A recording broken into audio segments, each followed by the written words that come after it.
Hi friends, Navodaya అర్థమెటిక్లో 25కి 25 మార్కులు తెచ్చుకోవడం అసాధ్యమని మీరు కూడా అనుకుంటున్నారా? చాలామంది విద్యార్థులు వాళ్ళ తల్లిదండ్రులు ఇలాగే అనుకుంటారు. కానీ అది నిజం కాదు. సరైనటువంటి పద్ధతిలో చదివితే అసాధ్యం అనేది ఏది ఉండదన్నమాట. కొత్తగా 2027 సిలబస్ని మేము సబ్జెక్ట్ నిపుణులతో కలిసి క్షుణ్ణంగా అబ్జర్వ్ చేసినప్పుడు కొన్ని టాపిక్స్ మీద మీరు పట్టు సాధిస్తే చాలు మంచి మార్కులు సాధించవచ్చు అని చెప్పేసి మాకు క్లియర్గా అర్థమైందనమాట.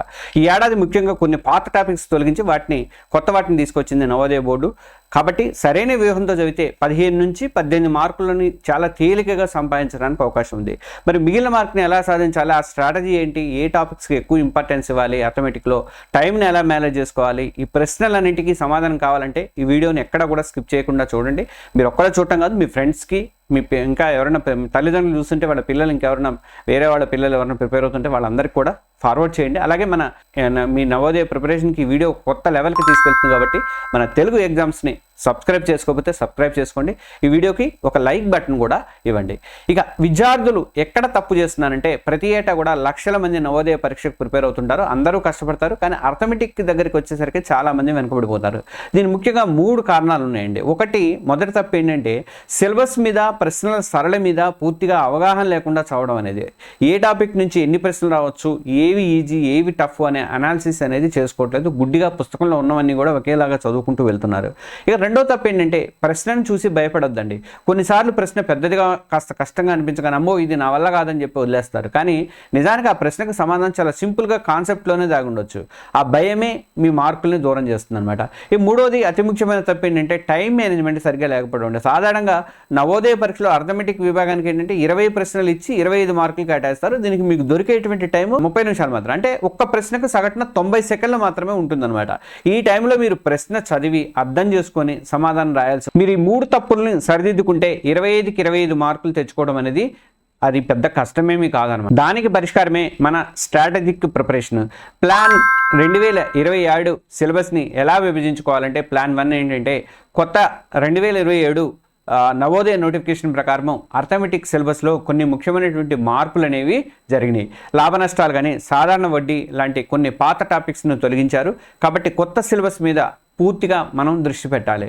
మీ సౌకర్యం కోసం కొత్త సిలబస్ని మేము 3 విభాగాలుగా విభజించాము, 3 భాగాలుగా చేసాము. దాన్ని అవి చూద్దాం ఇప్పుడు.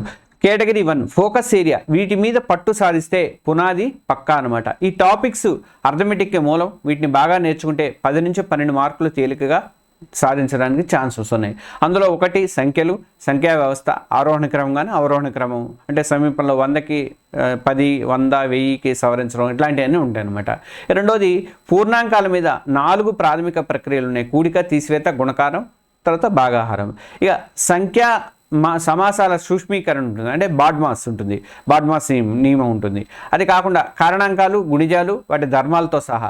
ఇక కేటగిరీ 2కి వచ్చేసరికి స్కోరింగ్ టాపిక్స్, మార్కులు పెంచేవి.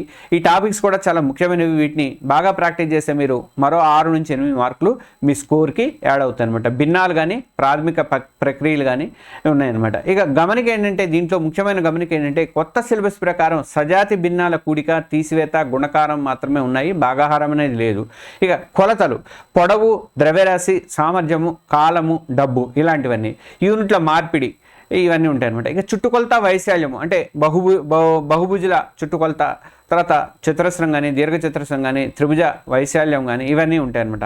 ఇక కేటగిరీ 3కి వచ్చేసరికి ప్రాక్టీస్ టాపిక్స్ అంటే వదిలిపెట్టకూడనివి. ఈ టాపిక్స్ నుంచి 1 లేదా 2 ప్రశ్నలు తప్పనిసరిగా వస్తాయి అనమాట. పైన చెప్పిన కేటగిరీలు పూర్తయ్యాక వీటి మీద దృష్టి పెట్టండి. అందులో దత్తాంశ విశ్లేషణ అంటే బార్ రేఖాచిత్రాలు కానీ, పట్టికలు కానీ, పిక్టోగ్రాఫ్స్ కానీ ఇవన్నీ ఉంటాయి అనమాట. ఇవి కాకుండా కోణాల రకాలు, వాటి సాధారణ అనువర్తనాలు అంటే దిశలు, మ్యాపింగ్తో సహా అనమాట. ఈ ముఖ్యమైన గమనిక ఏంటంటే ఈ విభజన అధికారికమైంది కాదు. నేను చెప్పిందంతా కూడా కేవలం కొత్త 2027 సిలబస్ సరళిని బట్టి విద్యార్థులు తేలిగ్గా ప్రిపేర్ అవడం కోసం అని చెప్పేసి మేము రూపొందించాము. ఇక కొన్ని ముఖ్యమైన టాపిక్స్ చూద్దాము. ఇంక ఇవి కాకుండా చుట్టుకొలత, వైశాల్యము, సూక్ష్మీకరణ. కొత్త సిలబస్ ప్రకారం ఏంటంటే చుట్టుకొలత, వైశాల్యము చాలా ముఖ్యమైనవి. వీటి నుంచి ప్రశ్నలు ఖచ్చితంగా వస్తాయన్నమాట.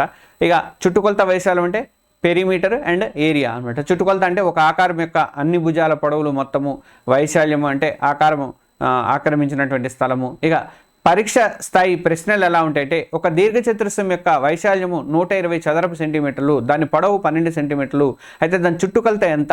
ఈ ప్రశ్న చూడగానే కొంతమంది ఫార్ములాను గుర్తుపట్టడానికి కంగారు పడుతుంటారు, కానీ స్టెప్ బై స్టెప్ వెళ్తే చాలా ఈజీ అవుతుంది అనమాట. మనకి ఇచ్చిందేమో దీర్ఘచతురస్ర వైశాల్యము 120 చదరపు సెంటీమీటర్లు, పొడవు I = 12 సెంటీమీటర్లు. మనకు తెలిసిన ఫార్ములా ఏంటి? దీర్ఘచతురస్ర వైశాల్యం = పొడవు ఇంటూ వెడల్పు అంట. ఇప్పుడు వెడల్పు అంటే B కనుగొందాము. 120 = 12 × B అంటే B = 120/12 10 సెంటీమీటర్స్. ఇప్పుడు మన దగ్గర పొడవు 12 సెంటీమీటర్స్, వెడల్పు 10 సెంటీమీటర్స్ ఉన్నాయి. మనకు కావాల్సింది చుట్టుకొలత. దీర్ఘచతురస్ర చుట్టుకొలతకి ఫార్ములా ఏంటి? 2 × పొడవు ప్లస్ వెడల్పు. చుట్టుకొలతకి ఇప్పుడు 2 × 12 + 10 వస్తే తర్వాత = 2 × 22 = 44 సెంటీమీటర్. చూసారా, సరైనటువంటి ఫార్ములా తెలిసి స్టెప్ బై స్టెప్ చేస్తే లెక్క ఎంత తేలిగ్గా చేయొచ్చు. రెండో ముఖ్యమైన టాపిక్ ఏంటంటే సూక్ష్మీకరణ. సూక్ష్మీకరణ అథమెటిక్లో స్పీడ్ అండ్ యాక్యురసీ రెండూ కావాలంటే ఈ టాపిక్ కూడా చాలా ముఖ్యము. దీనికి ఒక మ్యాజిక్ ఉంది, మ్యాజిక్ రూల్, అదే బాడ్మాస్. ఈ ఆర్డర్ కనుక మీరు మిస్ అయితే ఆన్సర్ అనేది తప్పు అవుతుంది అనమాట. B అంటే బ్రాకెట్స్, తర్వాత O అంటే ఆఫ్ అంటే గుణకారమే, తర్వాత D అంటే భాగాహారం డివిజను, M అంటే గుణకారం మల్టిప్లికేషను, తర్వాత A అంటే సంకలనం అంటే ఎడిషను, S అంటే వ్యవకలనం అంటే సబ్స్ట్రాక్షన్ తీసివేత. చాలామంది చేసే తప్పు ఏంటంటే కూడికలు తీసివేతలు ముందు చేసి తర్వాత ఆన్సర్ తప్పు ఆన్సర్ అని ఇస్తారు. మనం దాన్ని బట్టి చూసుకొని బాడ్మాస్ సూత్రాన్ని అప్లై చేస్తూ లోపల బ్రాకెట్లో ముందుగా చేసి గుణకారం చేసి అలా మనం చేసుకుంటూ వెళ్ళిపోవాలి. చాలా జాగ్రత్తగా చేయాలి. దీన్ని బాడ్మాస్ ప్రకారమే చేసుకుంటూ పోవాలి. మీరు ఆల్రెడీ ప్రాక్టీస్ చేస్తుంటారు కాబట్టి 1-2 సార్లు మీకు ఏమైనా తెలియకపోతే మీ సార్ని, మ్యాథమెటిక్స్ సార్ని ఒకసారి అడగండి. ఇక పాత ప్రశ్నాపత్రాలు అంటే ప్రీవియస్ ఇయర్ క్వశ్చన్ పేపర్స్ నుంచి మనం ఏం నేర్చుకోవాలి? కష్టపడి చదవడం కాదండి, ఇష్టపడి స్మార్ట్గా చదవడం కూడా చాలా ముఖ్యం. ఇక్కడ గత సంవత్సరాల ప్రశ్నాపత్రాలు మనకు ఆ స్మార్ట్ వర్క్ ఎలా చేయాలని నేర్పిస్తే, నేను కొత్త సిలబస్ 2027 నుండి అమలవుతున్నందున పాత పేపర్లో ఉన్నటువంటి కొన్ని ఇప్పుడు 26 మీకు సంబంధించి మీరు రాస్తున్నారు కాబట్టి కొన్ని టాపిక్స్ లాభ నష్టాలు, వడ్డీ లాంటివి ఇప్పుడు వర్తించవు, కానీ పరీక్ష సరళిని అర్థం చేసుకోవడానికి అవి ఉపయోగపడతాయి. ఇక కాన్సెప్ట్ల ట్రెండ్ ఉంది. పాత పేపర్ను గమనిస్తే ప్రాథమిక కాన్సెప్ట్లకు ఎప్పుడు కూడా ప్రాధాన్యత ఉంటుందని మనకు అర్థమవుతుంది. కొత్త సిలబస్ ప్రకారం ఏంటంటే సంఖ్యా వ్యవస్థ కానీ, బాడ్మాస్ కానీ, భిన్నాలు, కొలతల మార్పిడి, చుట్టుకొలత, వైశాల్యము, దత్తాంశాల విశ్లేషణ ఇలాంటి అంశాల నుంచి ప్రశ్నలు ఎక్కువ వచ్చే అవకాశం ఉంది. కాబట్టి ఈ టాపిక్స్కి ఎక్కువ ప్రయారిటీ అనేది ఇవ్వండి. రెండోది ఏంటంటే ప్రశ్నల స్థాయి. సాధారణంగా ప్రశ్నాపత్రంలో 20 ప్రశ్నలు ఉంటే అందులో 10 నుంచి 12 ప్రశ్నలు ఈజీగా లేదా మధ్యస్థంగా ఉంటాయి. మరో 5-6 ప్రశ్నలు మాత్రం కొంచెం ఆలోచించేవిగా కఠినంగా ఉంటాయి అనమాట. కేవలం 2-3 ప్రశ్నలు మాత్రం నిజంగా కఠినంగా ఉంటాయి అనమాట. మన మొదటి టార్గెట్ ఆ 15 to 17 ఈజీగా మధ్యస్థంగా ఉండేటువంటి తప్పు లేకుండా వేగంగా పూర్తి చేయడం అనేది ముఖ్యము. ఆ తర్వాత మిగిలిన టైంని కఠినమైనటువంటి ప్రశ్నలకి వాడండి. ఇక మూడోది ఏంటంటే టైం ప్రెజర్ ఉంటుందండి. 90 సెకండ్లో ఒక ప్రశ్నకు సమాధానం ఉంటుంది, ప్రాక్టీస్తోనే వస్తుంది. ఒక ప్రశ్నకు 2 నిమిషాల కన్నా ఎక్కువ టైం పడుతుంది అనిపిస్తే ప్రస్తుతాన్ని దాన్ని పక్కన పెట్టి తర్వాత నెక్స్ట్ ప్రశ్నకు వెళ్ళిపోండి. టైం వేస్ట్ చేసుకోకండి. నాకు రాకపోతే ఎవరికి వస్తుందని చెప్పి దాని మీద కూర్చొని టైం వేస్ట్ చేసుకోవద్దు. ఇక ప్రాక్టీస్ ఎలా చేయాలంటే చూసారుగా, సరైనటువంటి టెక్నిక్ ఉండాలి, సరైన వ్యూహం తెలిస్తే ఎంత కష్టమైన లెక్క అయినా సరే ఈజీయే. ఈ పద్ధతిని మీరు ఫాలో అయిన ఎంతోమంది విద్యార్థులు అథమెటిక్లో అద్భుతమైనటువంటి స్కోర్ సాధించి నవోదయలో సీట్ సంపాదించారు. మీరు కూడా ఆ విజయాన్ని అందుకోవాలంటే ఈ ప్రాక్టీస్ ప్లాన్ అనేది నేను చెప్పబోయేది తప్పకుండా పాటించండి. ప్రతిరోజు కూడా ప్రాక్టీస్ చేయండి. రోజు కనీసం 1 గంటన్నర టైము అథమెటిక్ కోసం కేటాయించండి. టైమర్ పెట్టుకొని ప్రాక్టీస్ చేయండి. 20 ప్రశ్నలు తీసుకోండి, 30 నిమిషాలు టైమర్ పెట్టుకొని సాల్వ్ చేయండి. ఇది ఎగ్జామ్ హాల్లో మీకు టెన్షన్ని తగ్గిస్తుంది అనమాట.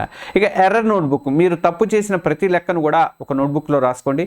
ఎందుకు తప్పు చేశారో ఆలోచించి సరైనటువంటి పద్ధతిని పక్కనే రాసుకోండి. ప్రతి వారం కూడా ఆ నోట్బుక్ని రివైజ్ చేసుకుంటూ పోండి.